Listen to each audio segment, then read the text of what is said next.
إن الحمد لله رب العالمين والصلاة والسلام على سيد الأنبياء والمرسلين وعلى آله وصحبه أجمعين أما بعد. عن عوف بن مالك رضي الله عنه قال قال رسول الله صلى الله عليه وسلم إني أخاف عليكم ستا: إمارة السفهاء وسفك الدم وبيع الحكم وقطيعة الرحم ونشوة يتخذون القرآن مزامير وكثرة الشرط. رواہ الطبرانی. محترم سامعین کرام، آج کے درس کا عنوان ہے قرآن مجید کو گانے کے انداز میں پڑھنا منع ہے. حضرت عوف بن مالک رضی اللہ تعالی عنہ کہتے ہیں کہ رسول اللہ صلی اللہ علیہ وسلم نے فرمایا کہ میں تمہارے بارے میں 6 باتوں سے ڈرتا ہوں. نمبر 1، بے وقوفوں کی حکومت سے. نمبر 2، خوریزی سے. نمبر 3، حکم کی بے سے. نمبر 4، قطع رحمی سے. نمبر 5، نوجوانوں کا قرآن مجید کو گانے کے انداز میں پڑھنے سے. نمبر 6، پولیس کی کثرت سے. سامعین، اس حدیث میں یہ بتایا گیا ہے کہ بے وقوفوں کی حکومت، یعنی حکومت کے اعلیٰ منصب پر جو حاکم وقت ہوگا وہ عقل سے عاری ہوگا.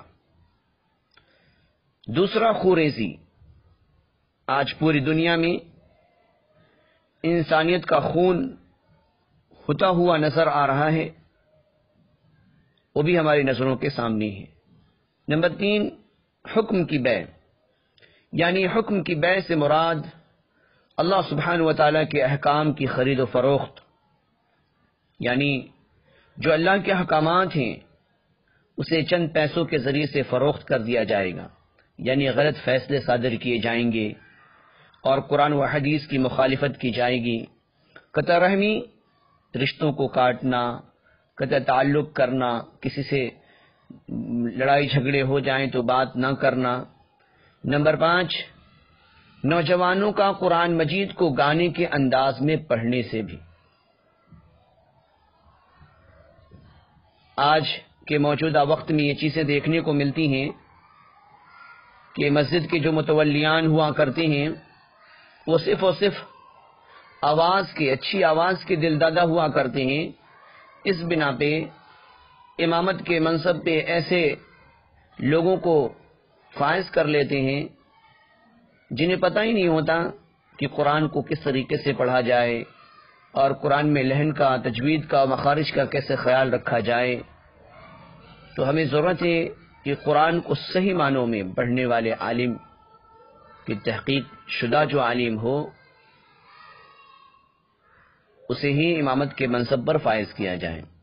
نمبر 6، پولیس کی کثرت سے. پولیس کی کثرت سے مراد یہ ہے کہ پولیس پہ کنٹرول رکھا جائے گا اور پولیس انسانیت کو ذکر پہنچائے گی، حاکم وقت حکم صادر کرے گا اور پولیس اس کی حکم کی تعمیل کرے گی. یہ ساری چیزیں ہیں. تو اس حدیث سے بات واضح ہو گئی کہ قرآن مجید کو گانوں کے انداز میں نہیں پڑھنا چاہیے. قرآن کو تجوید کے ساتھ، مخارج کے ساتھ، اچھے لحن کے ساتھ ہمیں قرآن پڑھنا چاہیے. اور خصوصاً نماز پڑھانے کے لیے جس امام کو منتخب کیا جائے اس کی قرآن درست ہونی چاہیے، اس بات کا بھی ہمیں خیال رہنا چاہیے. اللہ رب العالمین سے ہم دعا کرتے ہیں کہ اللہ سبحانہ و تعالیٰ ہم سب کو صحیح سمجھ عطا فرمائے اور اللہ رب العالمین قرآن کی محبت ہمارے دلوں کے اندر پیدا فرمائے. السلام علیکم ورحمۃ اللہ وبرکاتہ.